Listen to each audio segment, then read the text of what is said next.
On Monday, the registration of candidates for the presidential elections of July 28th in Venezuela concluded. To know more details about these important days, and we contact our correspondent Gladys Quesada with a summary of what happened. Go ahead, Gladys.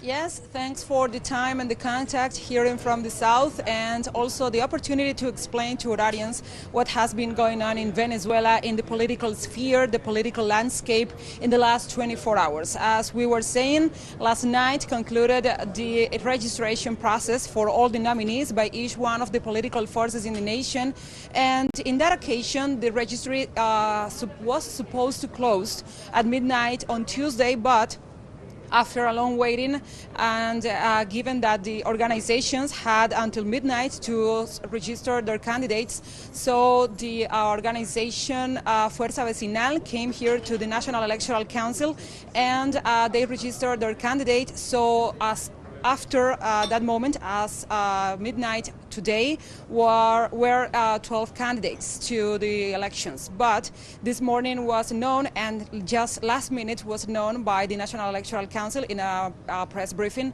that there is a 13th candidate, and that is Edmundo González Urrutia for the organization Plataforma Unitaria Democrática. So that's the 13th candidate in this election, and so far with this information the registration process is closed. So this phase of the protocol is concluded, and now it moves on to another phase when the National Electoral Council has the right to decline or accept in each one of the nominations, and afterwards the candidates has the right to appeal that decision. Other of the information were that 37 political organizations took part in this process. They nominated each one of the candidates of their preference and the representatives.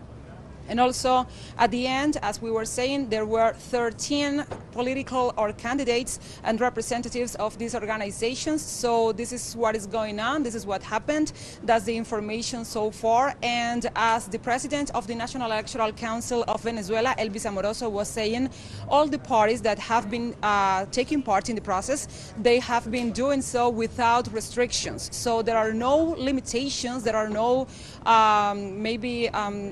difficulties for them to do everything they have to, and as long as they are under compliance with the electoral law and the constitution of the country. It is important to say there are 13 candidates, one running for the government, which is Nicolás Maduro Moros, but there are other 12 candidates who are running for the right-wing parties and opposition parties. So far, that's the balance of the political forces in the nation, and that's the information we have about this process. Of course, we will have other contacts, and we will have other moments to give you all the information of what is going on in the electoral process, in the polling process here in Venezuela. So far, that's the information, so back to you.